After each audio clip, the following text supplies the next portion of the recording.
Bé, comencem. Buenos días. Buenos días. Muy bien. Es para nosotros un placer y un honor tener aquí al profesor Ernesto Tugendhat. Estábamos hablando con él hace un momento. ¿Cuántos años hace que persigo yo al profesor Tugendhat para que pueda venir a Girona? Muchos. 10 o 12 seguramente, y él siempre se resistía. Finalmente cayó en nuestra trampa y ahí está.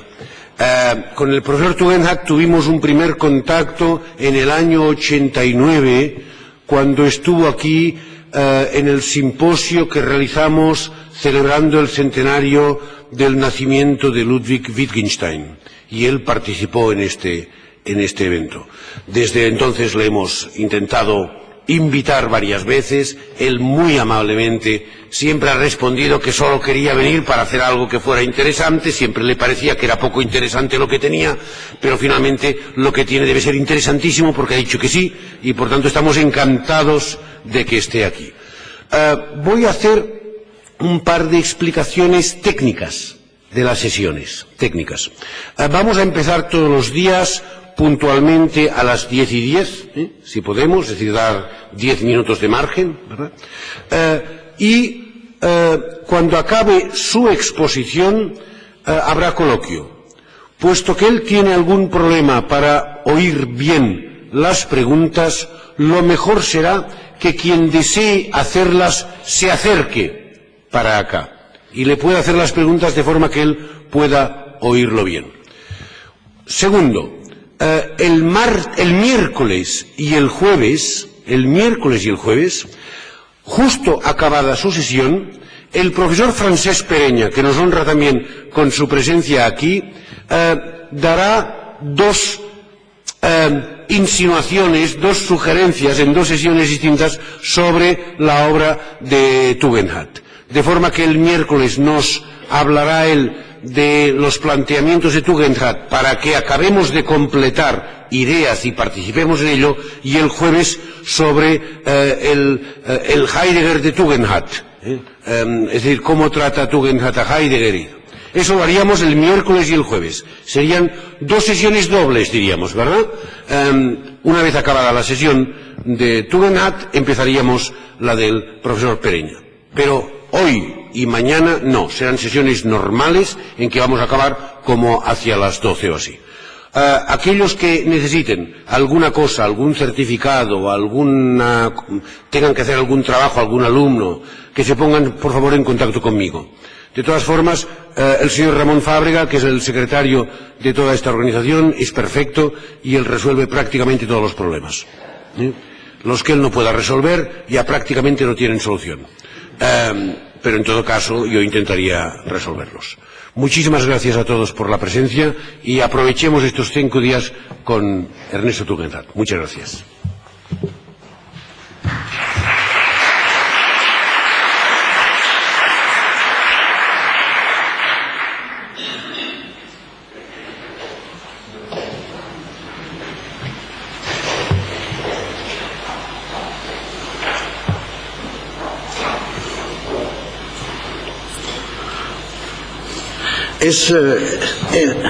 Es un gran honor y un gran placer para mí poder exponer algunas cosas con ustedes. Es como el profesor Terry Cabras acaba de decir, él me ha invitado muchas veces y como él mismo decía correctamente, no fue por orgullo que no he venido, sino porque me sentí demasiado inseguro. Y también una atracción, debo admitir, fue que de repente me habló de 5 conferencias, mientras que al comienzo de 10. Eso me pareció ya como demasiado imposible para mí.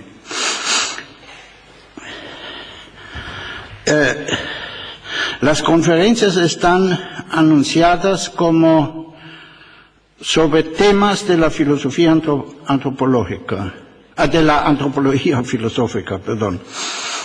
Y Cuando se lo dije así al profesor Cabas, él dijo, ¿por qué no ponemos simplemente sobre antropología filosófica? Y yo le dije que es mejor ponerlo así, sobre temas de la antropología filosófica, porque no es un pensamiento continuo que voy a exponer. Son realmente 5 conferencias que están ligadas de una manera muy tenue. Como ustedes verán, siempre el aspecto de una base antropológica estará dentro de lo que voy a desarrollar. Pero la única conferencia que desarrolla sistemáticamente cómo creo que se debe entender la antropología filosófica es esta primera. Los otros van a ser temas relacionados. Y en esta conferencia yo he hecho una publicación en Alemania bajo el título, el libro salió hace pocas semanas, el título es Anthropologie statt Metaphysik, Antropología en vez de Metafísica, y el mismo libro, o casi el mismo libro, va a salir en Gediza, en Barcelona, en castellano, no sé cuándo ellos... yo supongo que en algunos meses. Así que, en cuanto a los manuscritos o el texto, eso saldrá.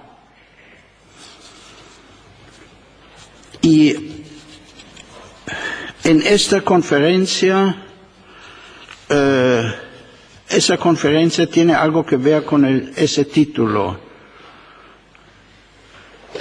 Antropología en vez de metafísica, y la idea es que yo creo que si hay una filosofía primera, esa es una expresión de Aristóteles para metafísica, entonces no es lo que ha sido la metafísica, sino es la antropología. Entonces yo quiero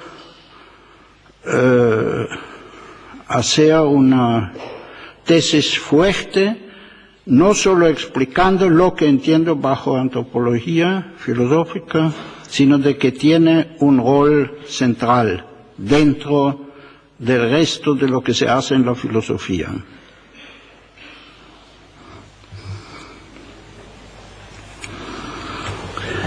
Esa tesis nos enfrenta a varias preguntas.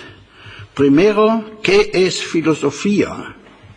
Segundo, es necesario que las diferentes disciplinas filosóficas requieran alguna unidad entre ellas y una disciplina o pregunta fundamental.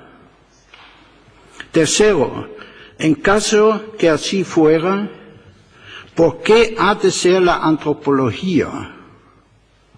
Cuarto, y eso será lo más importante, ¿cómo debemos entender la disciplina de antropología en sí?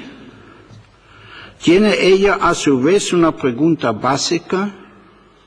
¿Y cuál debe ser su método?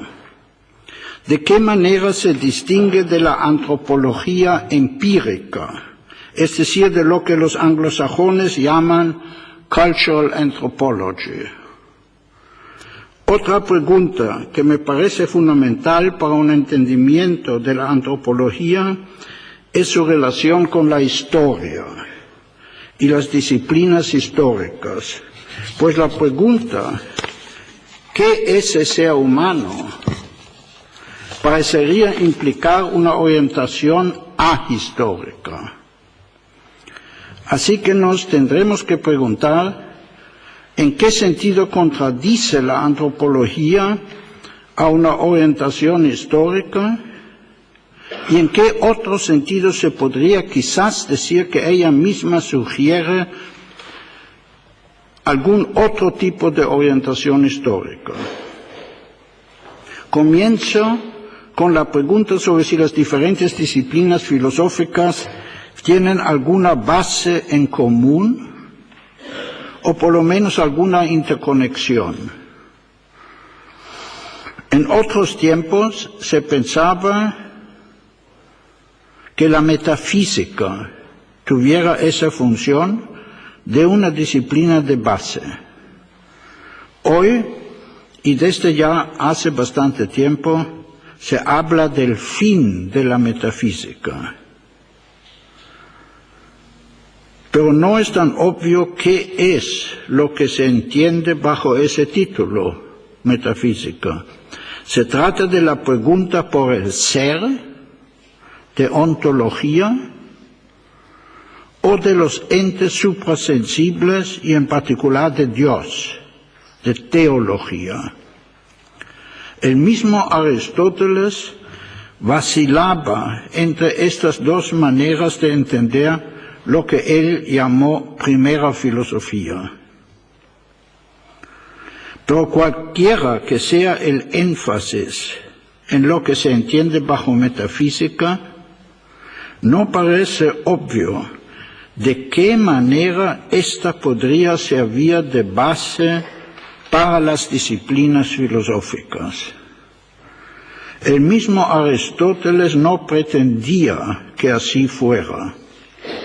Distinguía entre filosofía teórica y práctica, una distinción que se encuentra también en Kant, si bien de otra manera, y que es usual aún hoy.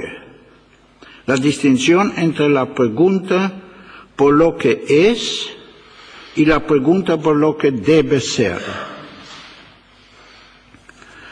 Ahora, tanto el ser como el deber son algo que parece remitir a nuestro entendimiento. Y cuando nos preguntamos qué entendemos aquí por nuestro, parece estar presupuesto el entendimiento de nosotros como seres humanos. Podría parecer entonces que el entendimiento humano es lo que está en la base tanto de la filosofía teórica como de la filosofía práctica y también de la ontología, pues el ser es algo que encontramos solo en nuestro entendimiento. Y si se ve a la teología desde el ángulo de una necesidad humana, también ella remite al ser y entender humano. A esa cosa voy a volver en la última conferencia donde voy a hablar de religión. Así, el recurso al entendimiento humano se ofrece como el punto de partida natural, tanto de la distinción entre lo práctico y lo teórico, como también de las diferentes concepciones de metafísica, y lo mismo parece obvio en disciplinas como lógica, ética, teoría de la acción, etc. Parece hasta difícil tener que imaginarse una disciplina filosófica que no remita al entendimiento humano. Hay un famoso pasaje en la lógica de Kant donde mantiene que las tres preguntas que él creía que son las fundamentales de la filosofía, ¿qué puedo conocer? Epistemología, ¿qué debo hacer? Ética, y ¿qué puedo esperar? Religión, remiten todas a la pregunta ¿qué es el hombre? En este pasaje, Kant concibió por primera vez, se podría decir, la idea de la antropología como filosofía primera. Es más, este pasaje en su lógica ya contiene una indicación importante sobre el método de la antropología. Debemos fijarnos en el hecho de que las tres preguntas que según Kant nos llevan a la pregunta ¿qué es el hombre?, están formuladas en primera persona, mientras que esta pregunta misma, ¿qué es el hombre?, está en una formulación objetiva, en tercera persona.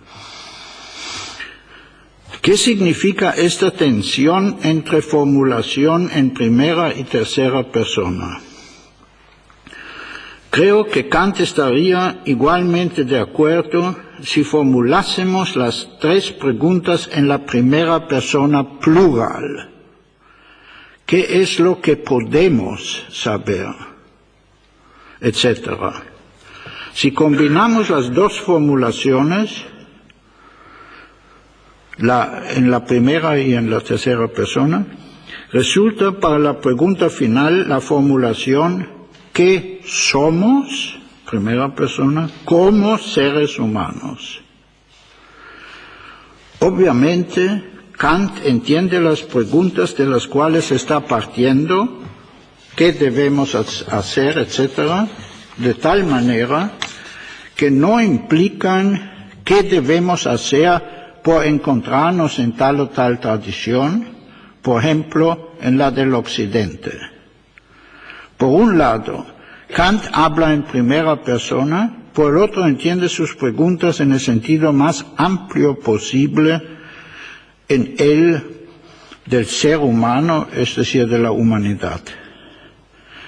Kant no entendió la antropología simplemente como una disciplina formal que estuviera por encima de las diferentes tradiciones culturales, como lo hizo la antropología filosófica en el siglo XX, sino que habla como representante de la Ilustración. Debemos, parece decir, tomar nuestras medidas sobre cómo pensar y qué hacer, no de la historia, no de las tradiciones, sino del hecho de que somos seres humanos. Sobre ese aspecto de cómo entender la antropología como si estuviera en contraste con las disciplinas históricas, volveré más adelante. El uso de la primera persona no fue una idiosincrasia de Kant, sino que es algo que se puede observar en muchos escritos filosóficos también contemporáneos, también en disciplinas en que el aspecto de antropología queda más bien en el fondo, como en la ética o en la teoría de la acción, donde la pregunta ¿qué es lo que nosotros entendemos bajo tal o tal cosa? Es ubicua. En ese nosotros se expresa el aspecto reflexivo de la antropología. Por ello, la antropología se distingue fundamentalmente de preguntas por lo que serían otras especies, suponiendo que ese tuviera sentido, por ejemplo, de la hipopotamología, o de la pregunta por el ser de los primates. En esos otros casos, no parece ser posible preguntar por su entendimiento, como lo hacemos en el caso del ser humano. Esa pregunta por el entenderse de los seres humanos, tanto de sí mismos como del mundo, parece ser el punto clave de la antropología, y eso explica por qué su investigación tiene que ser llevada a cabo en primera persona. Solo en primera persona, singular o plural, tenemos acceso al entendimiento. Parece obvio que sea precisamente el entendimiento humano el que hace que la antropología se encuentre en la base de las otras disciplinas, puesto que lo que es ser, lo que es deber, lo que es una acción, etc., siempre remite precisamente a este aspecto del ser de los humanos, a su entender. Por el otro lado, la formulación en términos objetivos, ¿qué es el ser humano?, parece igualmente necesaria y será importante para evitar un malentendido de la formulación reflexiva. Cuando en la ética, en la teoría de la acción, etc., se pregunta cómo es que nosotros entendemos deber, acción, etc., lo parecemos hacer con la implicación sobreentendida de que no se trata, por ejemplo, del entendimiento del lenguaje castellano, sino del entendimiento de nosotros como seres humanos. Esto es también una razón para preferir el nosotros al yo, pues el tipo de reflexión que hacemos en la antropología y por consiguiente en la filosofía en general se distingue fundamentalmente de la reflexión sobre mí mismo en el sentido de una reflexión autobiográfica. Al otro lado, nos debemos dar cuenta de que la reflexión sobre nuestro entendimiento incluye la reflexión sobre mi propio entendimiento de una manera esencial. Cada uno de nosotros solo sabe lo que nosotros entendemos por ser, acción, etc., dándose cuenta de lo que él entiende. Nuestro entendimiento es esencialmente un entendimiento compartido, y compartido no significa simplemente igual. En el aprendizaje del lenguaje, pero también ya en la comunicación prelingüística, el niño intenta captar un entendimiento compartido, en contraste con lo que se podría llamar sus perspectivas subjetivas. Aprendemos a verlas como subjetivas y como meras perspectivas en la adquisición gradual del entendimiento de los otros, entendimiento objetivo en el sentido de intersubjetivo. Nos vemos confrontados aquí con una tensión entre lo subjetivo y lo objetivo que se repite dentro del entendimiento compartido, cuando nos vemos confrontados con otros idiomas y otras culturas. Eso significa que esos dos polos que encontramos en Kant, la pregunta en primera persona y un aspecto universal, no parece ser una mera tesis.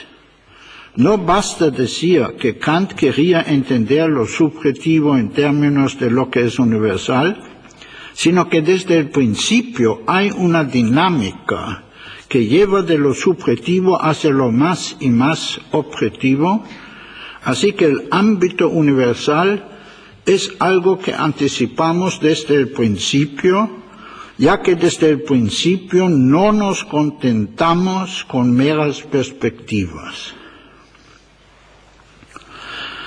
Quizás se podría decir que el ámbito universal del entender el nosotros es en teoría aún más amplio que el de la especie Anthropos. Si encontráramos seres con quienes pudiéramos también comunicarnos, es decir, que tuviesen también un entendimiento, parece que sería posible extender el ámbito de la expresión nosotros también a ellos. Si la pretensión que puede tener la antropología de ser la disciplina básica de las disciplinas filosóficas se basa sobre lo que es objetivo en nuestro entendimiento, eso nos lleva, aunque no de golpe, sino paso a paso, hasta el punto en que ella abarca a toda la humanidad, que en principio nos podría llevar aún más allá, puede aparecer como un mero juego de ideas, pero lo que eso me parece enseñar es que lo fundamental en la concepción de la antropología como base de las disciplinas filosóficas no es tanto la pertenencia a la especie, sino al entendimiento compartido, al hecho de que podamos dialogar los unos con los otros. Y eso nos lleva a distinguir dentro de la antropología un núcleo, que es precisamente el entendimiento, el cual se distingue de otros aspectos característicos de nuestra especie, como por ejemplo ser bípedos, estar pelados, tener un cerebro de un cierto peso, etc., aspectos que han sido subsumidos bajo el término de antropología física.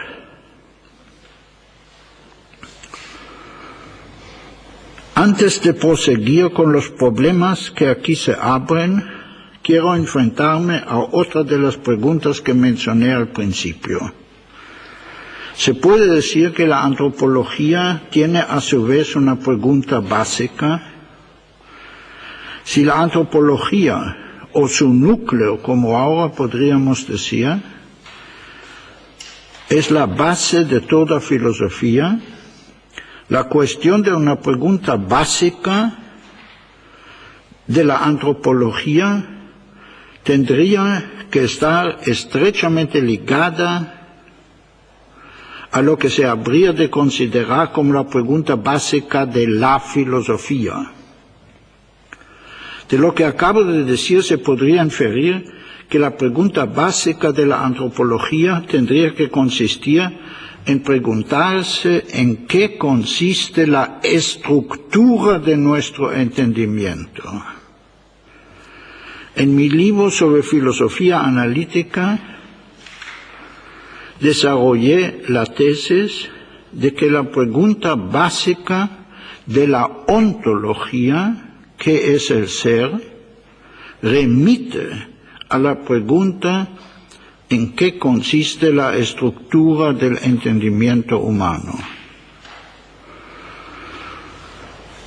Sin embargo, uno quisiera identificar la pregunta básica de la filosofía no simplemente en relación con lo que ya antes se había entendido como filosofía primera, sino que el concepto de filosofía está a su vez en juego. Y uno quisiera encontrar un punto de arranque en lo que se podría considerar como la pregunta más básica que nos podemos plantear en cuanto seres humanos. Hay un pasaje en el primer libro de la República de Platón, donde Sócrates dice en su conversación con Trasímaco: pues no estamos tratando de un problema cualquiera, sino de qué manera se debe vivir. Este debe no tiene un sentido meramente moral. Para Platón se trataba del bien.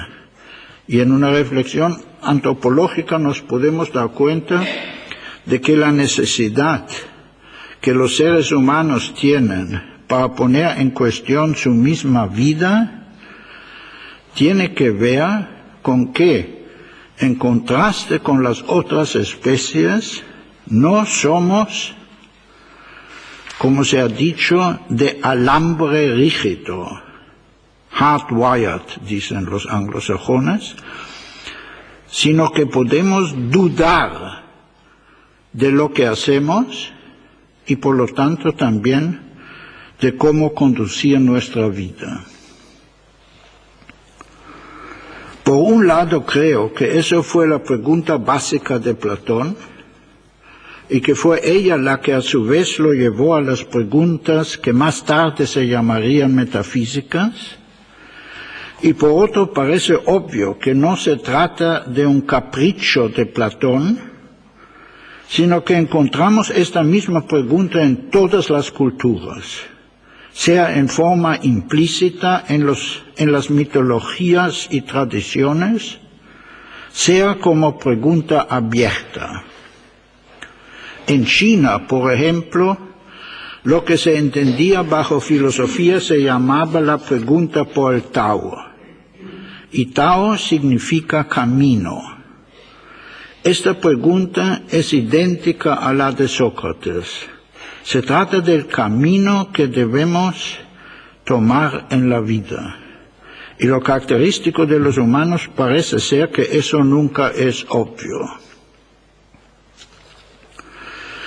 Esa me parece entonces ser la pregunta más básica que se pueden plantear los seres humanos y que siempre intentan contestar de una u otra manera.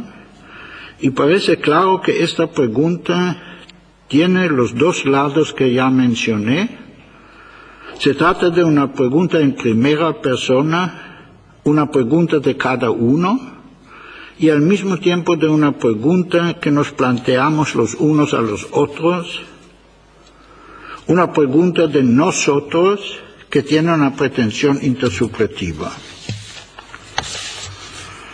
Lo especial de esa pregunta, por el bien, es que ella tiene una prioridad motivacional, una motivación obvia. Ahora bien, esa pregunta se halla estrechamente ligada a aquella otra que ya mencioné, a la pregunta por la estructura del entendimiento, la cual, si la planteáramos por su propia cuenta, podría parecer sin motivo, una cosa de pura curiosidad, pero que parece necesaria si la entendemos como Platón la entendía, como conectada a la pregunta por el bien. Esta sería entonces la pregunta básica de la filosofía, por ser la pregunta básica de nosotros como seres humanos. Nuestro próximo problema tiene que ser si tenemos algún guión sobre cómo entender la pregunta por la estructura de nuestro entendimiento. Aquí me quiero valer una vez más de un pasaje clásico. Estas citas, naturalmente que no las uso en lugar de argumentos.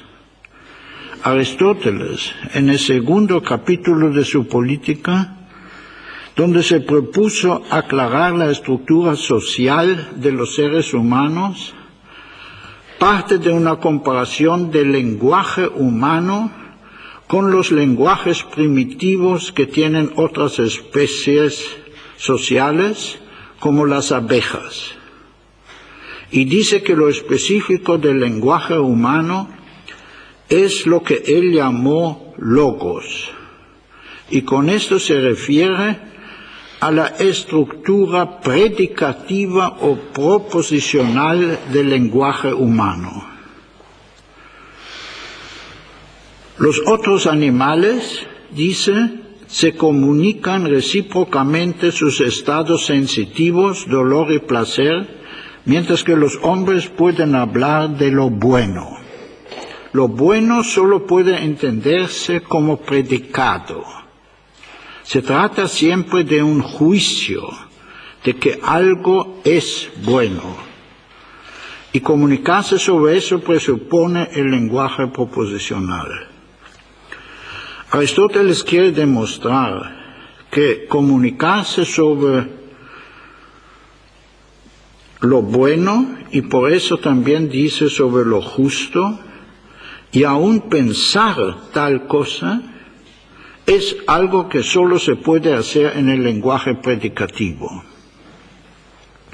Mientras que las relaciones sociales de otros animales están reguladas, como diríamos hoy, por sus instintos o más bien por su sistema genético, la manera de cómo los seres humanos se reúnen en grupos sociales se basa en la capacidad de comunicarse sobre lo que consideran ser bueno para ellos, es decir, bueno para cada uno de ellos.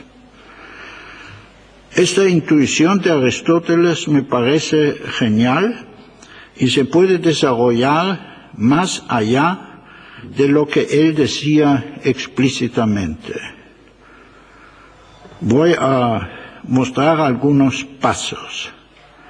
El fenómeno general es el del lenguaje proposicional, que es un lenguaje basado en lo que se llaman términos singulares, los cuales hacen que el contenido de lo que se está diciendo quede independiente de la situación en que se está hablando.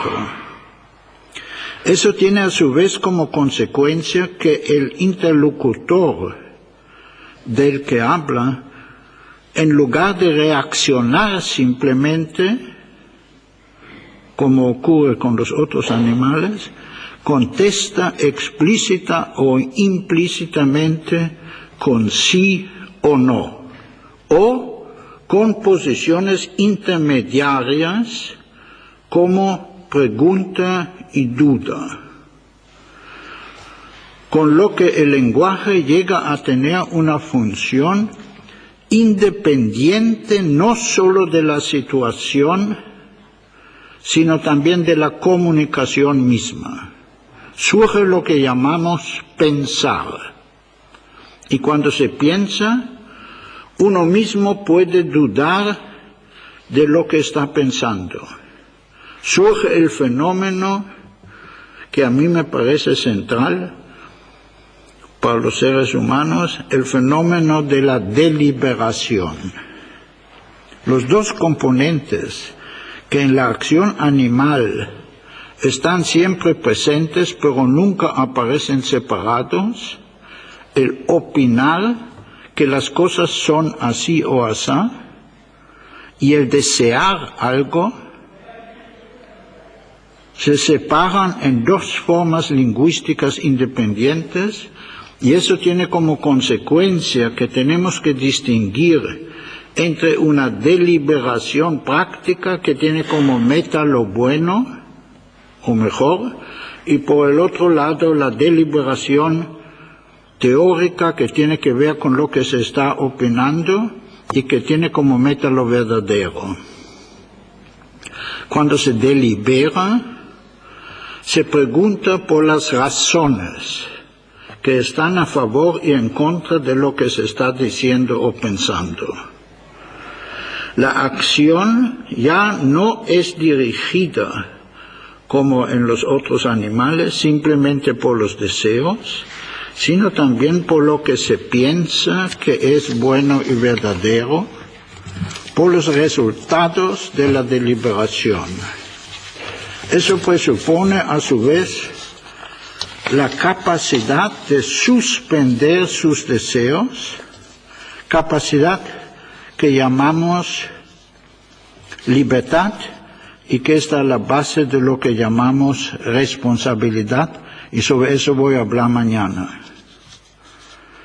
Así que, junto con el lenguaje proposicional, aparecen varios rasgos antropológicos fundamentales que están interconectados entre sí: deliberación, pregunta, racionalidad, libertad, responsabilidad. Se ha llamado a la especie Anthropos animal racional, pero igualmente lo podríamos llamar animal deliberativo. La racionalidad no es una capacidad separada y de alguna manera sobrenatural, como se ha pensado en parte de nuestra tradición, sino que consiste simplemente en poder preguntar por razones. Y eso es a su vez una consecuencia inevitable del lenguaje predicativo. Otra consecuencia, como acabamos de verlo en el pasaje de Aristóteles, es que esta especie es, como Aristóteles decía, un animal político, y como se podría añadir, un animal cultural. La evolución biológica ha encontrado en el lenguaje y en la cultura un nuevo mecanismo de transmisión mucho más rápido que la transmisión genética, la cual naturalmente sigue como base. Creo que una de las ventajas que tiene el tomar el lenguaje proposicional como punto clave para entender lo peculiar de la especie Anthropos es que cuando se comienza con él, uno se puede dar inmediatamente cuenta de las funciones que él tiene para la supervivencia. Y así es posible entender por qué esta especie pudo aparecer dentro de la evolución biológica. La capacidad de poder preguntar por razones, que es una consecuencia inmediata del lenguaje proposicional, implica un nuevo nivel cognitivo. Tanto en el pensamiento instrumental como en lo social, esta capacidad significa una flexibilidad de un nuevo orden en la adaptación al medio ambiente.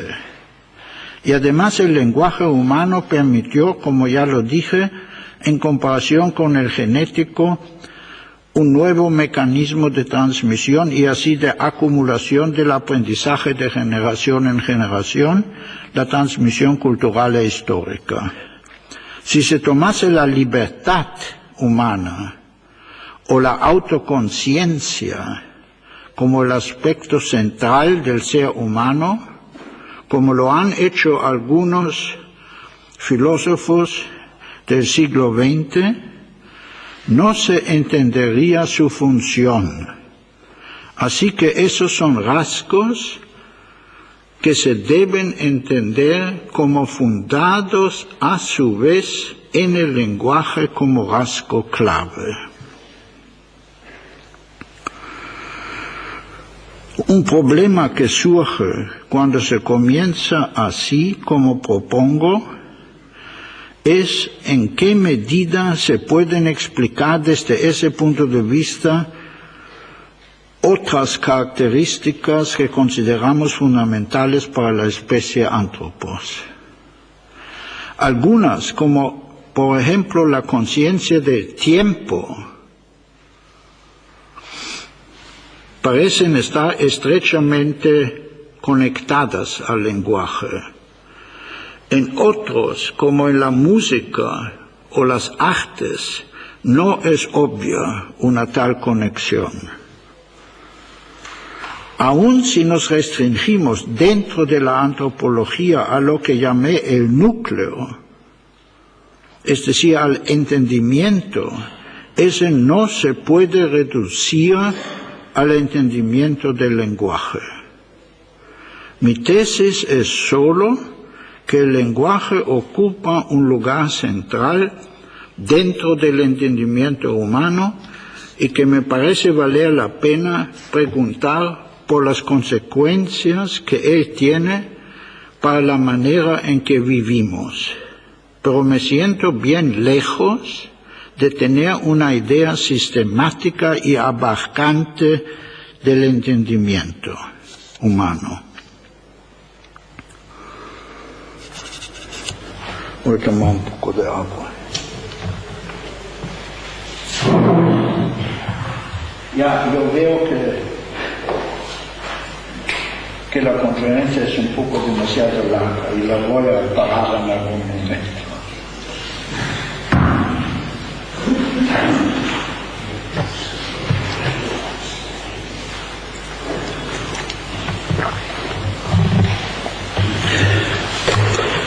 Bueno, en el tiempo que me queda, me voy a ocupar primero de la relación entre antropología filosófica y antropología empírica, y a partir de ahí enfrentarme al problema de las tradiciones y de lo histórico. Con antropología empírica me refiero a lo que en inglés se conoce como cultural anthropology. Lo que en contraste con esta se puede llamar antropología filosófica es naturalmente algo a su vez empírico, pero que no se lleva a cabo en tercera persona. No se parte de la descripción de otras culturas, sino que se comienza en primera persona plural, aclarando estructuras del ser y entender propio. Y en la medida en que se viene a conocer otras culturas, eso sigue siendo en primera y segunda persona, es decir, se amplía el horizonte propio. La etnología, la cultural anthropology, parte del otro lado, pero el hecho de que trate en primer lugar de sociedades preliterarias es a su vez una unilateralidad. En principio debería ocuparse de la totalidad de las culturas y al parecer es así como se ve hoy en día, como la etnología ve hoy en día cada vez más su tarea. Además, quienes estudian culturas particulares no pueden evitar reflexionar también sobre las estructuras generales. Aunque esta reflexión suele ocurrir en tercera persona, ya que tratan sobre todo de culturas que están lejos de nosotros. Creo, sin embargo, que deberíamos ver las dos disciplinas, la antropología filosófica y las investigaciones de la antropología cultural, como aproximándose una a la otra, de manera que en último término se distinguirían solo por una diferencia de enfoque. La antropología filosófica comienza con la estructura de lo nuestro y después vamos corrigiendo nuestras ingenuidades en el grado en que llegamos a conocer culturas siempre más diferentes que la propia. Es esta una dinámica hermenéutica que siempre queda en primera y segunda persona, es decir, que las culturas ajenas no nos interesan en tercera persona como objetos de pura curiosidad, sino como interlocutoras en un diálogo imaginario en el que las estructuras de otras culturas se ven como siendo potencialmente las nuestras propias. Eso es la dinámica que ya describí al comienzo entre la perspectiva subjetiva y una objetividad que consiste en una intersubjetividad más amplia. El entendimiento de la vida en otras culturas es visto como una posibilidad propia. Ello implica que también se aplica una crítica racional a las culturas ajenas, lo mismo que a la propia. Es decir, el diálogo imaginario no es simplemente, como parece haberlo sido en Gadamer, una conversación, sino un diálogo racional. Y eso significa que cuando las culturas ajenas contienen suposiciones que no me parecen ser racionalmente justificables, como la creencia en dioses, o costumbres que solo parecen estar justificadas por autoridades tradicionales, eso va a incrementar mi conocimiento de lo humano en tercera, posiblemente segunda persona, pero va a ser rechazado en primera persona como posible ampliación de nuestro entendimiento de nosotros mismos.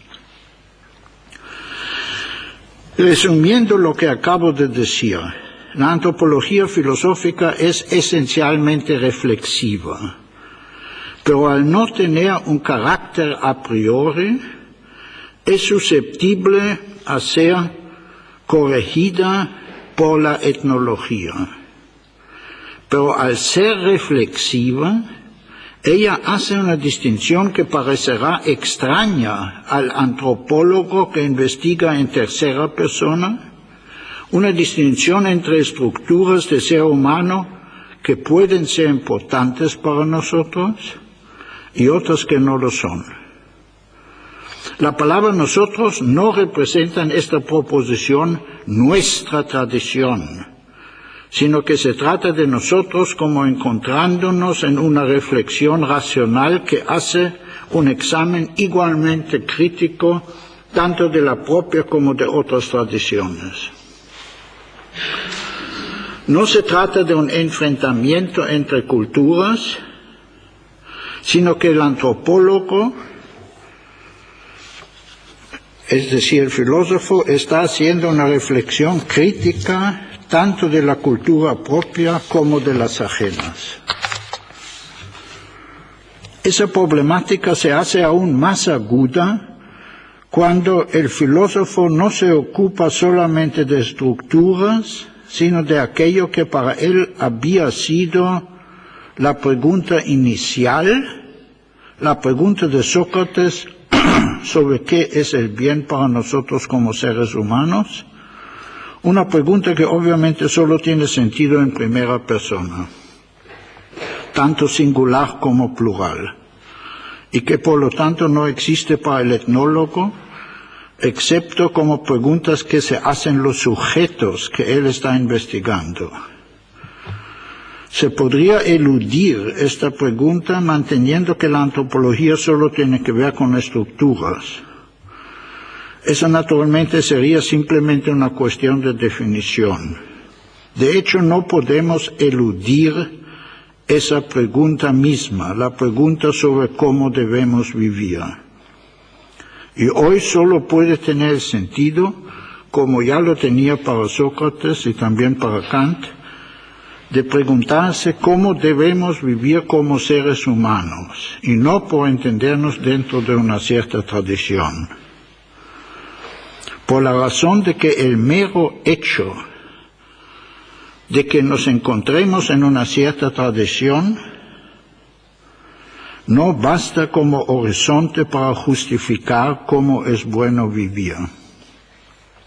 El recurrir al ser humano y en consecuencia a la antropología tenía, tanto en la ilustración griega como en la moderna, precisamente el sentido de rechazar toda justificación que fuera solamente tradicional y por eso autoritaria. Y de ahí que nos veamos reducidos a nosotros mismos como seres humanos. Eso significa que ya no es suficiente entender la antropología solo en contraste con la metafísica, pues la metafísica no era, a su vez, otra cosa que una primera concepción de Platón para deshacerse de la tradición. Para quien está reflexionando antropológicamente en primera persona, el adversario más importante que la metafísica es el pensamiento cuyo horizonte de reflexión es la tradición, lo histórico.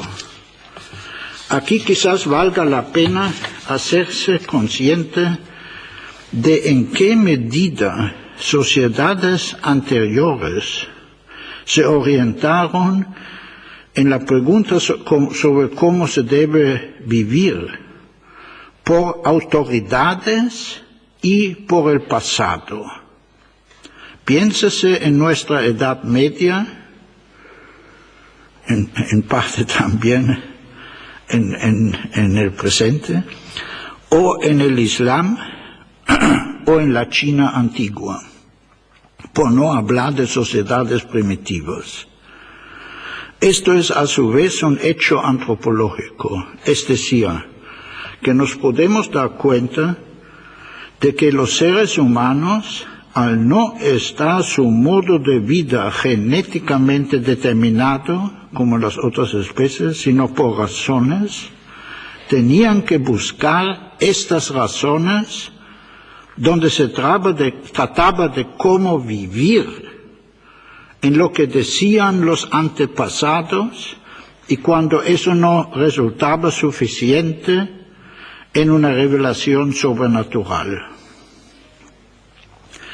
Pero para nosotros, hoy, este hecho ya solo puede ser uno en tercera persona. Pero también podemos entender que para nosotros eso ya no puede ser así, pues a pesar de que la vida humana no sea pensable independientemente de tradiciones, el mero hecho de que algo pertenezca a nuestra tradición no puede ser una razón para aceptarlo como justificado. Me parece fácil darse cuenta que tanto una justificación que se basa en una tradición como una justificación religiosa tienen algo de absurdo. Pues si se dice que vivir así es bueno, porque los antepasados vivían así, inmediatamente recurre la pregunta, ¿y por qué los antepasados pensaban que vivir así fuese bueno? Y si se dice que se debe vivir así porque Dios lo exige, nos vemos delante de la pregunta, ¿es bueno porque Dios lo exige o lo exige Dios porque es bueno? Así que siempre vuelve la pregunta, ¿por qué es bueno? En realidad llegamos solo ahora a la verdadera razón por qué la reflexión antropológica es inevitable. Es la insuficiencia de todas las otras justificaciones que nos obliga a recurrir a la antropología. La ocupación con el ser humano no es solo una necesidad filosófica, como ha podido parecer al comienzo de esta conferencia, sino el resultado de la insuficiencia de la justificación tradicionalista de lo evaluativo. Creo que aún hoy no se tiene en general un entendimiento correcto de lo histórico. Desde luego que siempre vivimos en una determinada situación histórica y nos podemos acomodar a ella en cuanto a los hechos, pero las normas con las que nos enfrentamos con ella no pueden ser justificadas a partir de ella. No parece tener sentido justificar que algo es bueno refiriéndonos a la tradición. E igualmente no tiene sentido justificarlo con referencia al presente, como se hace muchas veces, es decir, a su modernidad. Lo que hoy se considera ser bueno y lo que antes estaba considerado como bueno son ambos meros hechos y no contribuyen para nada a la pregunta sobre si son buenos. Esa fue la pregunta ante la cual se vieron los representantes de la Ilustración antropológica, por ejemplo Sócrates o también Kant. Y por su antagonismo contra la tradición, podía parecer plausible recurrir a una justificación metafísica, es decir, algo sobrenatural. Así lo hizo también Kant, al decir que en la facultad humana de razón habría un núcleo sobrenatural que nos dicta cómo debemos actuar. Kant no fue un metafísico simple, sino partió de la antropología, pero pensó que lo humano contenía un factor sobrenatural del que se podía deducir una respuesta a la pregunta por el bien. Una vez que se considera que no puede mantenerse la suposición de un núcleo sobrenatural y que una tal deducción de la moral no es viable, cosas que no puedo demostrar aquí, pero lo he hecho en mis escritos, hemos de ver de otra manera la conexión entre la estructura de la vida humana y la pregunta sobre cómo debemos vivir. Aunque una vez más debo confesar que no me encuentro en posesión de una respuesta sistemáticamente satisfactoria a esta pregunta, sí quiero indicar al menos 2 pasos que me parecen necesarios. Y con eso voy a terminar en poco rato. El primero consiste en que debemos rechazar no solo la concepción especial de Kant, sino también la idea en general de un imperativo categórico, es decir, la suposición de que nos encontremos bajo alguna necesidad práctica absoluta. Una necesidad que no fuera meramente hipotética. Creo que es fácil darse cuenta de que primero una necesidad práctica absoluta ni tiene sentido, y segundo de que ello solo se puede entender como teniendo su origen en la idea religiosa de un mandamiento divino. Ahora bien, si eso es así, estoy haciendo muchas suposiciones aquí. Si no existe una necesidad absoluta, entonces la pregunta por el bien no puede desembocar en un mandamiento, sino que puede ser entendida solo como pregunta por un consejo. La pregunta no puede tener como meta algo necesario, sino solo algo posible para lo que se pueden dar buenas razones. El segundo paso consistiría en distinguir dentro de la pregunta por el bien una región más limitada, la de la moral, de otra más amplia que se puede llamar ética. La moral se caracteriza por el hecho de que aquí se trata de exigencias recíprocas y por ello, en cierto sentido, de algo necesario. Pero es una necesidad solamente hipotética.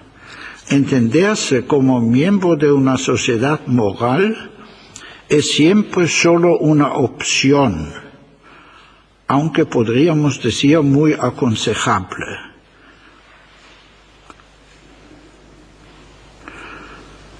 Y la única sociedad moral que, en mi opinión, se puede justificar de una manera que no es ni tradicionalista ni metafísica, me parece ser la de un contractualismo simétrico. Eso no lo puedo desarrollar aquí, pero he escrito sobre eso. De cualquier manera, se trata de una temática que se nos impone simplemente como seres humanos que quieren convivir, con independencia de todas las tradiciones. Y eso significa que las buenas razones para entrar en esta sociedad moral se basan sobre una reflexión puramente antropológica.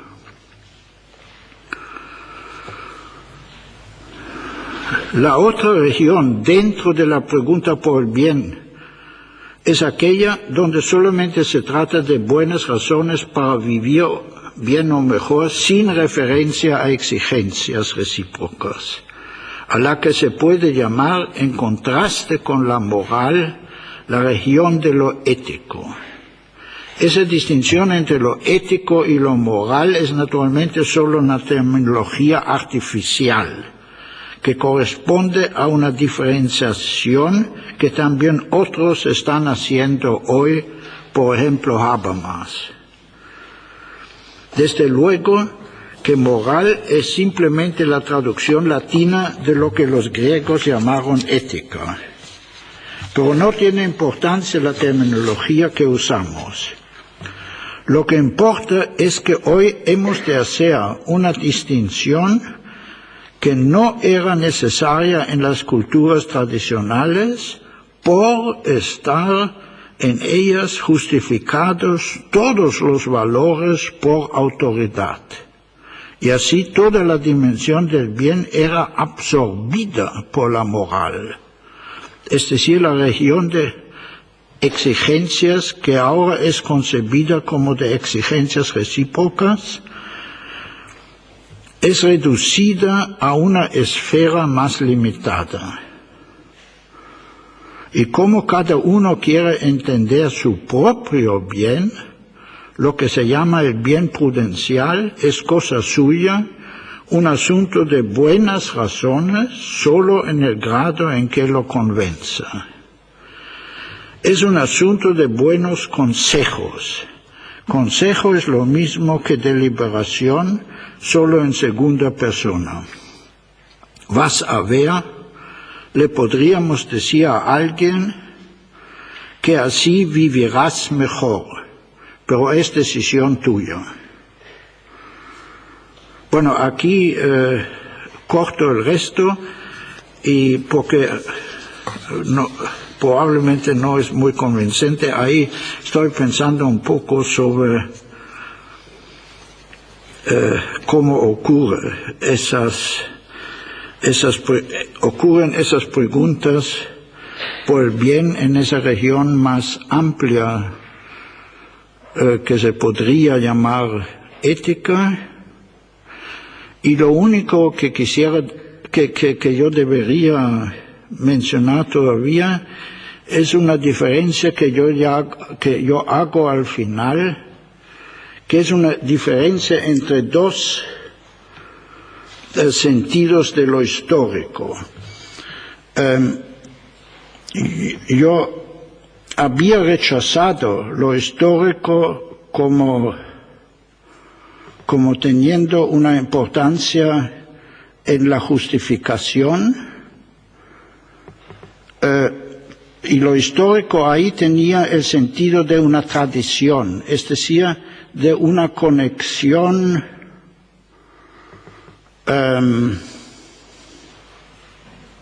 ahora no sé la palabra,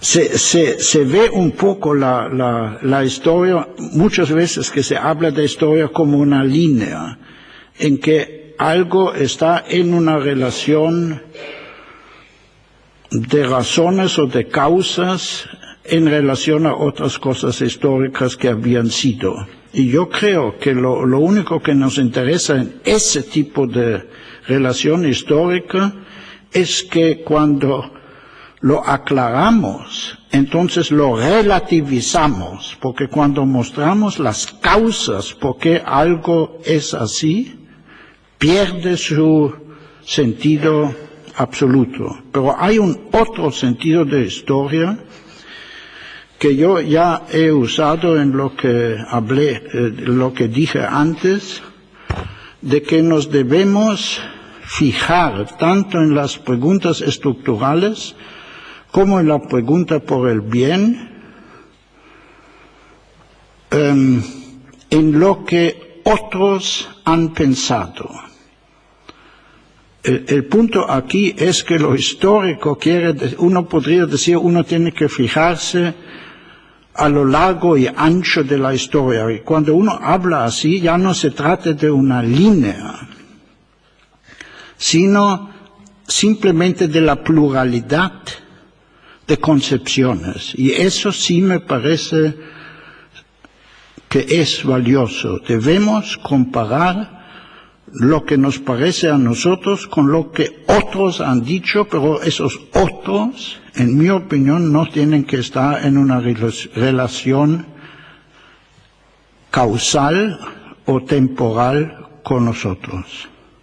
Bueno, muchas gracias por escucharme.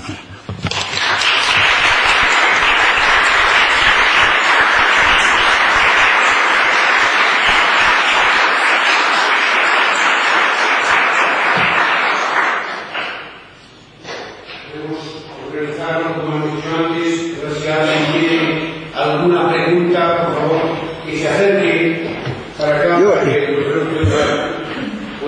Yo quiero sugerir que hagamos dos pausas. Una ahora para los que no están interesados en la discusión y después otra. La segunda parte solo va a tener lugar el miércoles, ¿no? En que el profesor Pereña va a hablar. Pero quizás una pequeña pausa para poder descansar un momento y para los que no están interesados en la discusión pueden salir. 5 minutos. Acérquense un poco aquí para poder formular la pregunta desde aquí, que todo el mundo lo oiga y también el profesor.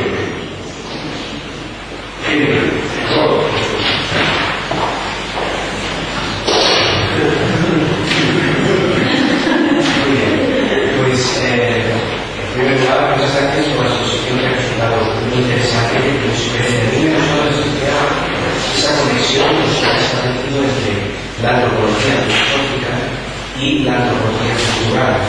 Es decir, esa posibilidad de corregir, si lo he entendido bien, las ingenuidades, las limitaciones de una antropología filosófica hecha, de cierto modo, desde la primera persona, con las aportaciones de la antropología. Entonces mi pregunta es la siguiente. Mi pregunta es si ese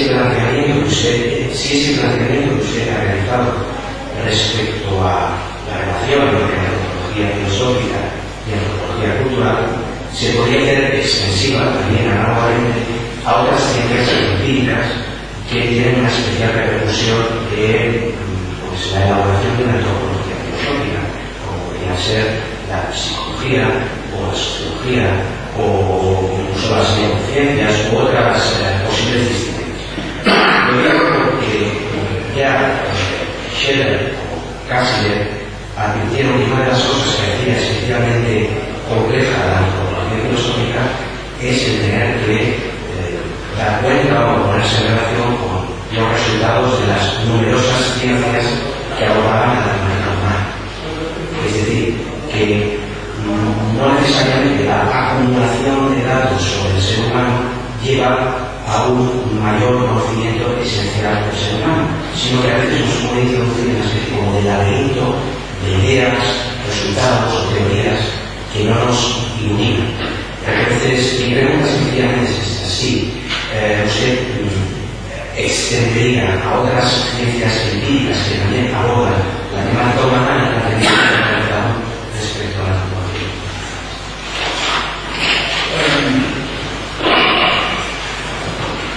Ahora yo mismo voy a hablar quizás con el micrófono.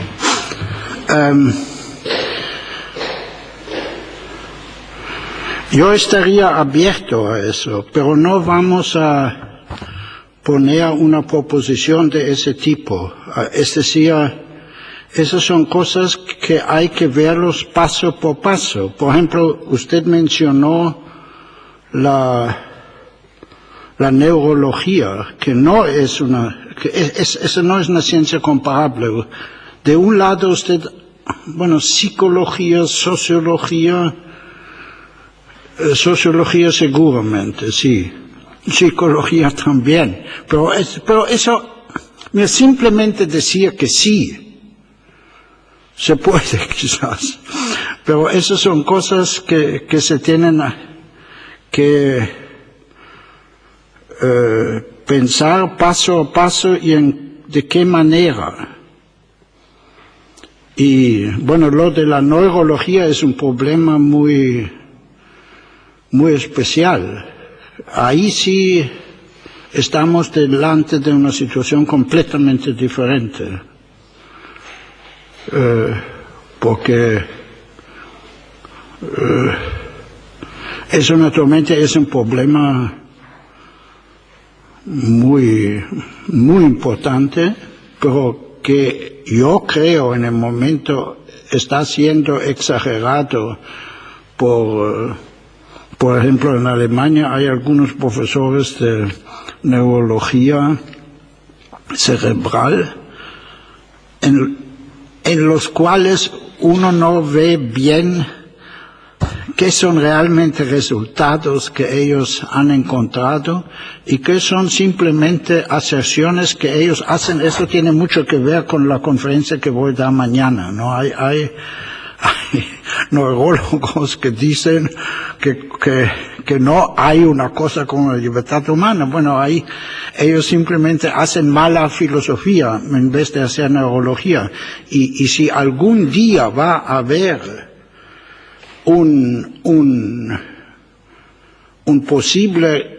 posibles investigaciones, porque sin investigar cosas como qué significa responsabilidad, qué significa deliberación, la neurología no puede ser nada más que encontrar ciertos lugares en el cerebro donde ocurren ciertas cosas, pero no tiene ninguna explicaciones. Por eso, si en 100 años quizás va a traer un aporte, eso no lo sé. Eso es muy diferente que otras ciencias históricas.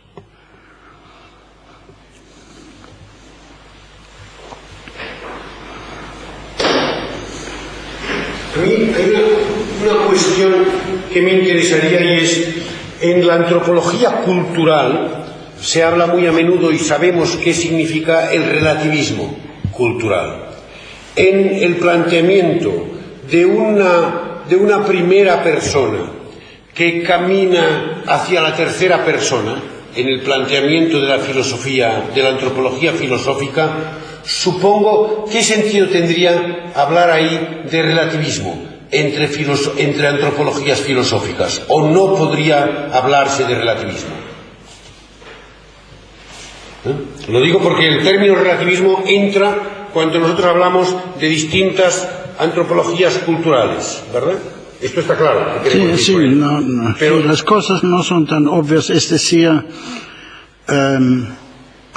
ese problema tiene mucho que ver con la temática de la justificación. Efectivamente.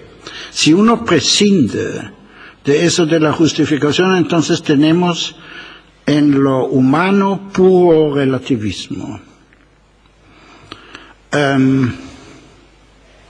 Si tomamos el caso que a mí me interesa mucho de la moral, yo creo que en general, durante la historia, y ahora hablo historia en ese segundo sentido, en la historia humana,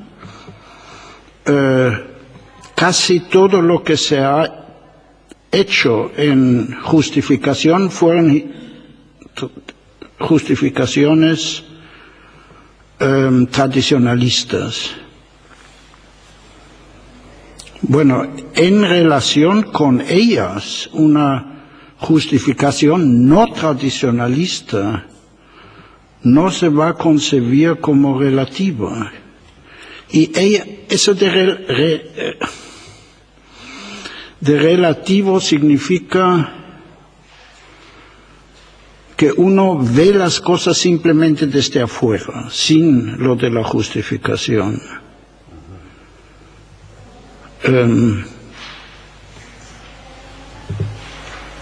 Porque la manera como en la moral se ha hablado de relativismo cultural es que uno simplemente hace una narración de lo que ha pasado en las diferentes culturas y eso naturalmente parece muy relativo. Pero tan pronto que se comienza a filosofar en primera persona, entonces uno tiene un instrumento a derelativizar, lo que no quiere decir llegar a un absoluto. Sí. Es decir, la oposición absoluto-relativo de la antropología cultural caería seguramente, ¿no? No sería este bueno, esquema. Absoluto no tiene sentido, no, sí. No, y por tanto no entraríamos en este esquema.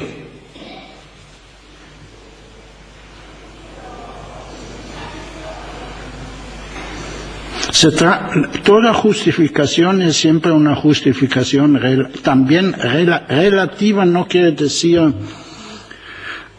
Eso puede tener sentido de relativo a una autoridad, y en la moral eso, pero digamos, en la ciencia, justificación es siempre relativa, porque lo que está mejor justificado tiene que ser a su vez puesto en pregunta, y así uno va paso por paso. Claro, pero es una relativización como metodológica, ¿no? Es relativización metodológica, pero no es relativismo en el sentido en que lo hemos usado hasta ahora, supongo, ¿no? Es lo que quiere decir. No entendí completamente. Si va paso a paso, es solo relativización. No, por ejemplo, cuando vamos paso por paso dentro de la ciencia, eso es como se justifica algo. Siempre se va paso a paso. Y también, por ejemplo, en la moral no autoritaria. Sobre eso voy a hablar un poco en la tercera conferencia.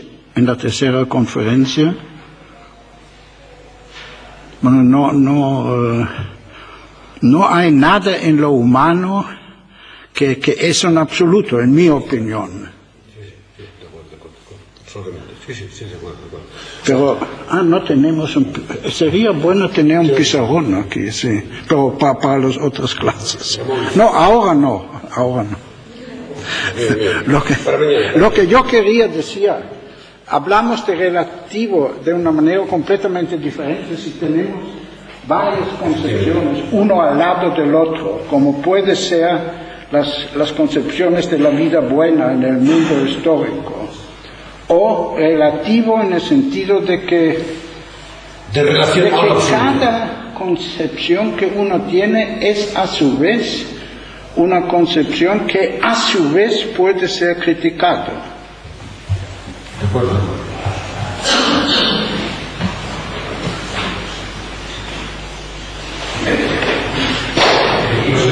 Este relativismo hay que hacer un diálogo no sé si este relativismo del que el profesor Terry se refiere a que no podemos criticar, no podemos llegar a comprender las otras culturas hasta cierto punto. No sé si se refiere al relativismo del profesor Terry, si se refiere a que nosotros desde una cultura no se puede llegar a entender a otra cultura. No, es la pregunta que yo me hago. Pero si podemos entender a todas las culturas, me parece que desde un punto de vista relacional, usted hablaba de que sí que se puede. No, entender tendríamos que distinguir en cierto sentido, podemos entender a las culturas. Por ejemplo, una cultura que cree en Dios. O el Islam, por ejemplo, eso lo entendemos de cierta manera. Pero entonces viene una cultura en primera persona. Si eso es una posición aceptable en su propia justificación, y una autoridad no es justificable, entonces ahí quedamos como parados. Pero me refiero a desde un punto de vista ético, se podría llegar a creer, desde un punto de vista ético o moral, se podría llegar a criticar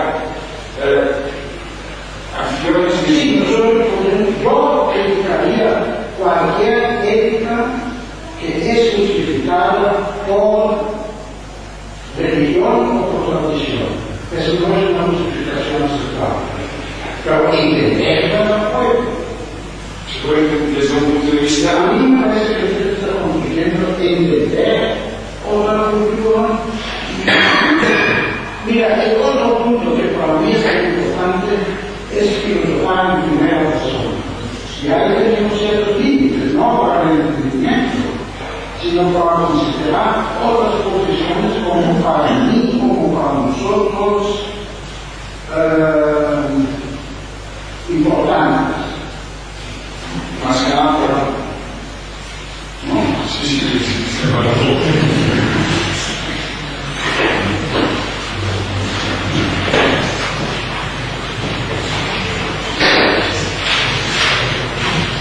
Profesor, cuando ha hablado de la justificación de la antropología filosófica y la pregunta fundamental, ha hablado de la pregunta por la estructura de nuestro entender y de la pregunta por el bien.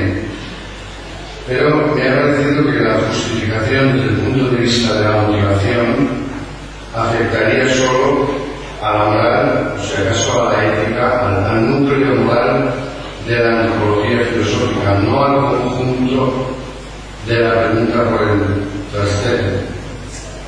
Mira, lo que yo quería decir de ese punto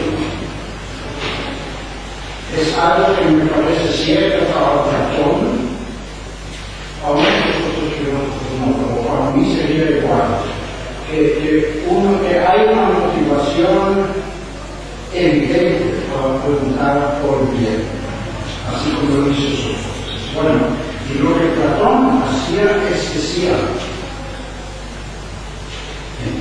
qué grave lo hizo Sócrates mismo no lo sabemos. Para poder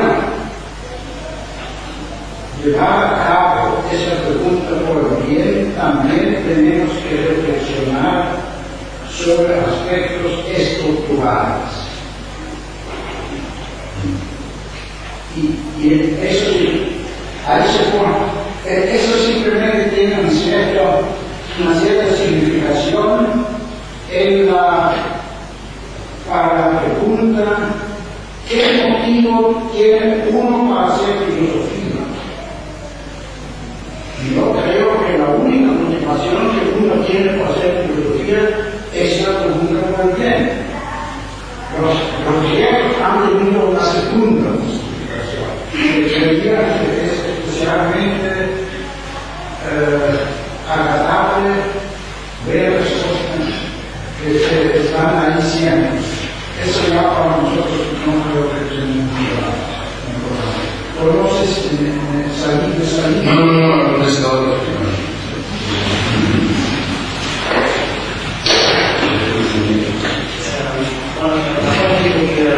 Usted rechazaba, una nueva justificación tradicionalista, ¿no?, de la moral. Sin embargo, también han dicho en su exposición que rechaza un poco el planteamiento kantiano, ¿no?, de la justificación de la moral. No sé si podría plantear un poco más con esta. Si no es muy extenso, yo creo que justificar el planteamiento de este igual, pero bueno, no ha rechazado el tema de kantiano, un poco volado, pero no sé si. Yo he dicho varias cosas, especialmente en las últimas partes de esta conferencia. Mis otras conferencias van a ser más precisas, quizás, pero una cosa así, en esa conferencia prácticamente he preciso decir algo sobre cómo yo pienso que es mi concepción de filosofía. Y eso me obligó a hablar sobre algunas cosas de una manera muy clara. Y una de ellas fue eso de la crítica de Kant. Yo voy a mencionar, yo voy a volver a hacer mi tercera conferencia de miércoles, aunque ahí usted me va a hacer la misma. Yo voy a hacer nada, pero he elaborado eso en mi libro, Lecciones de Ética, en los capítulos 6 y 7.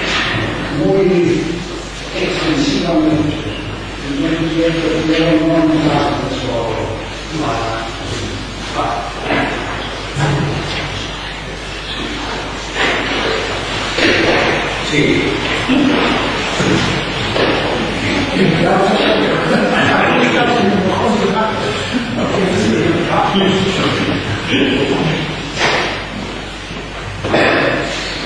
Bien, las preguntas que quería hacer la mayoría, quizás se puede desarrollar más si hacemos una sesión sobre la idea de la filosofía especial el miércoles, con preguntas generales acerca de concepción de la antropología filosófica como filosofía lineal.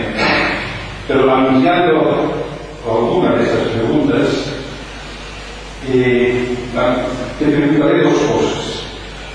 Tu idea es, está expresada en el libro Antropología filosófica en lugar de metafísica. Pero en relación con lo que has dicho antes, de llamar a lo que haces antropología filosófica, una pregunta sería si también dirías antropología filosófica en lugar de teoría del conocimiento o en lugar de semántica. ¿Cómo se integran la teoría del conocimiento o la semántica? Sí. Mira, sobre teoría del conocimiento no sé, yo ni sé qué es lo que hace, que hablan hoy de teoría del conocimiento.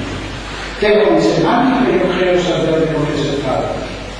Y eso naturalmente, mi libro, Introducción a la filosofía analítica, en que precisamente yo hago ese paso. Ahí yo hago prácticamente ese paso de la ontología a la semántica. Entonces es lo mismo, para mí, hacer una semántica formal, es decir, de las estructuras de nuestro lenguaje, y preguntarse por el entendimiento humano, aunque como he intentado decirlo en la conferencia, y como ya lo he dicho en el libro también, pero quizás demasiado poco, yo soy consciente de que hay aspectos del entendimiento humano, pero ni en la semántica, ni en la cognición, que están fuera del lenguaje. Y eso sí me parece ser un gran problema. Porque,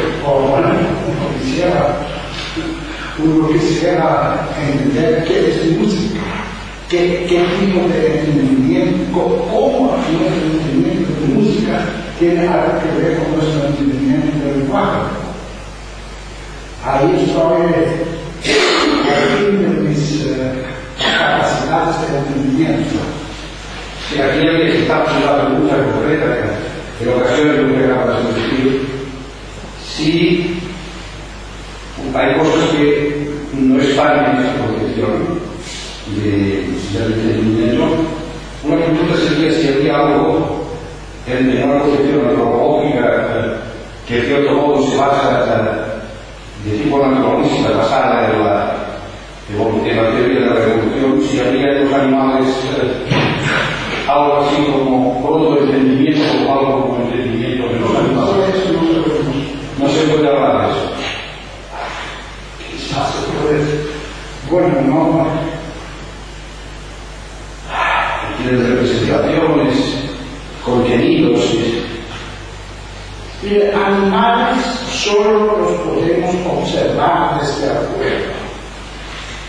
A los humanos también los podemos observar desde afuera, pero tenemos además un entendimiento desde adentro, con lo que no quiero decir una introspección, sino el entender que es una cosa que tenemos en común unos con los otros. Y como un animal, bueno, ahí viene un punto en que yo quizás he sido demasiado, lo he enfocado de una manera demasiado fácil cuando dije que con los animales no hay comunicación. Naturalmente hay una cierta comunicación, eso sería un problema.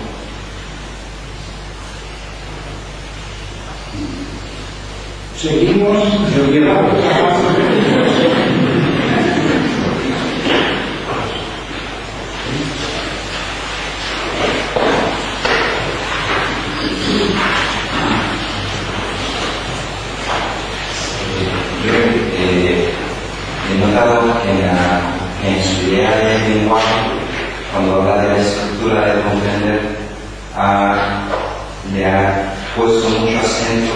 a la estructura predicativa del lenguaje humano. Gracias a la estructura predicativa nosotros nos podemos distanciar de la situación o de lo que estamos hablando y gracias a ello nosotros podemos deliberar. En la deliberación nosotros podemos dialogar unos con otros pidiendo razones, buenas razones, en un diálogo simétrico. Ahora, a mí me llama la atención que usted hable de un lenguaje predicativo como una estructura predicativa por un lado y que parece referirse a una concepción semántica del lenguaje y hable por otro lado de un diálogo simétrico de primera y segunda persona. Entonces yo no estoy seguro de haber entendido bien, pero es una concepción semántica del lenguaje en el cual el diálogo está basado en la deliberación y en la estructura predicativa del lenguaje. Es decir, que habría una dimensión pragmática del lenguaje que se basa sobre la estructura predicativa del lenguaje humano, o bueno, eso es algo.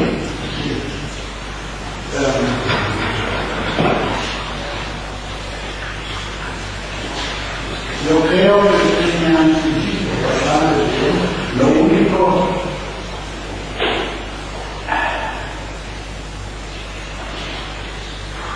usted habló de un diálogo simétrico.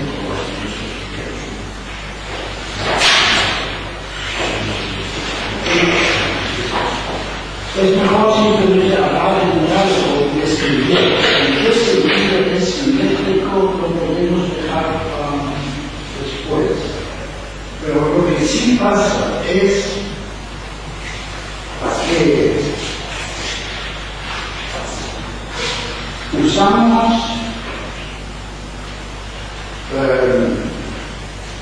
expresiones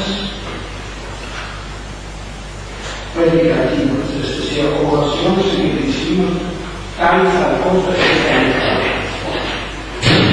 y cuando otra persona está confrontada con esto, ellos pueden no solo la diferencia que yo invité a mencionar con los otros animales es que cuando el lenguaje es de ese tipo, el otro individuo no simplemente reacciona de una cierta manera, como cuando por ejemplo un pájaro da un señal de peligro y los otros van a salir volando, mientras que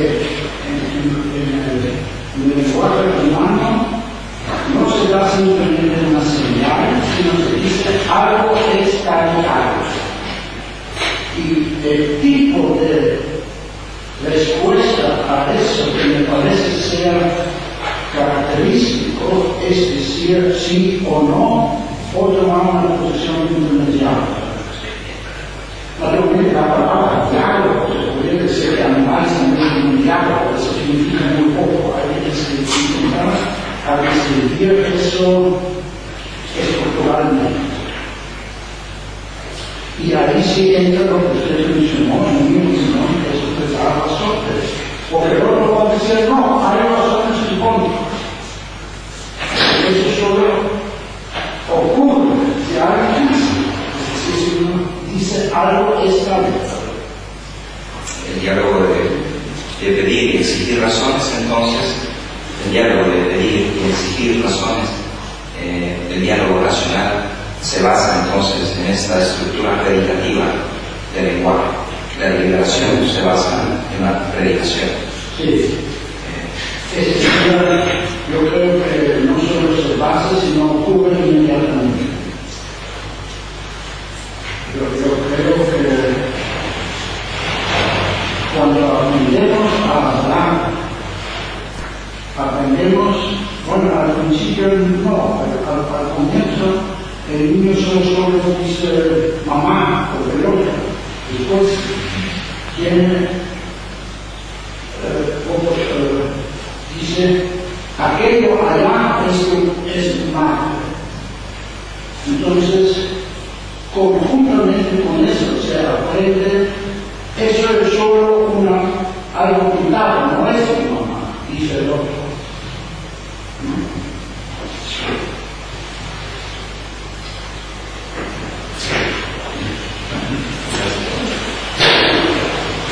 A mí me interesa una cuestión sobre el lenguaje, porque creo que hay algo más que el lenguaje, por ejemplo, música. Se podría entender esto de otra forma, porque entonces, ¿cómo entendemos el lenguaje? Como proposiciones solo acústicas en una pizarra, o bien como juego de lenguaje a la Wittgenstein. Quiero decir, el lenguaje en movimiento. Cuando nosotros usamos el lenguaje, no solo lo escribimos en la pizarra, ¿verdad? No. Pero entonces, cuando lo usamos, también usamos música en el lenguaje. Bueno, yo eso de juego del lenguaje es una expresión de Wittgenstein muy antigua. sí. Cuidado. Y naturalmente hay muchos que dicen la música también es un lenguaje. No, pero yo no digo eso, no. Yo no quería decir eso. Lo usamos ahora. No, quiero decir, por eso no hablo del lenguaje, sino yo hablo del lenguaje composicional. La música no es un lenguaje composicional. No sé. no, eso es cierto.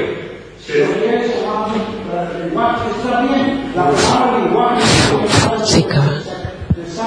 No, es que no quiero hablar de música como lenguaje. Quiero decir que cuando nosotros hablamos, hacemos gestos, cantamos, es decir, la música también se entiende en un contexto antropológico, digamos, no solamente. No es el lenguaje por una parte, la música por otro, sino que unimos diversas cosas que se entienden las unas en contacto con las otras, ¿o no? Y por tanto, en ese sentido, no sé, mi pregunta es, ¿la música está más allá del lenguaje o es algo que junto con el lenguaje tenemos frente a nosotros? Es más allá o no ser proposicional. En ese sentido, claro. Si tú dices la música también es para el humano, está bien. Si dices a la música también la entendemos, parece. Yo estoy muy de acuerdo, yo creo que tiene algo que ver, uno entiende una música o no, pero ¿qué significa entender una música? No es tan fácil decir. Mientras que yo creo que con un cierto entendimiento del lenguaje composicional, y solo quería decir que con mi tesis, que relativamente fue que el lenguaje está en la base de muchas cosas. Libertad, deliberación, etc., racionalidad. Yo creo que se puede aclarar un aspecto del ser humano, pero no la totalidad. En este punto totalmente de acuerdo. Yo solo quería indicar que la música no se da por su cuenta, separada, y que hay que entenderla, sino que Eso no se trata sí. algo que esté por su cuenta, sino que la música no es obvio que la música no es algo de composición, pero es algo. Pero son quienes dominan el lenguaje composicional que hacen música. Porque los pájaros también hacen música, pero no hacen música como entendemos nosotros. Sí, mira, eso.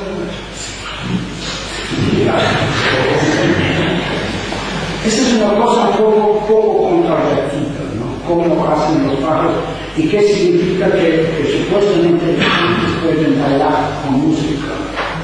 De eso sabemos muy poco, yo creo, pero del impacto profesional sabemos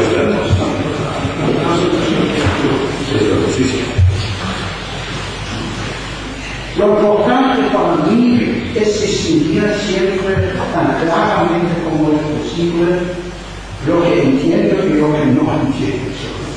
Y lo que a mí no me gusta es la manera de filosofar donde ya no hay una clara distinción entre un tipo de filosofar en que se habla sobre cosas que se entienden a medias. Esto es algo que yo trato de evitar.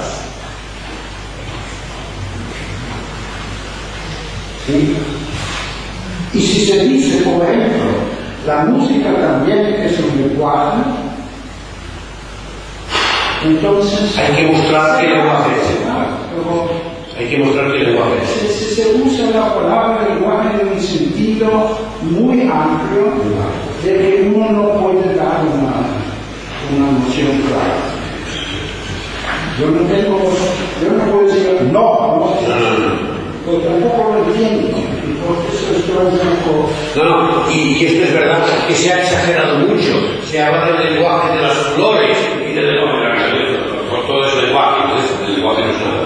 Eso ya es otra idea.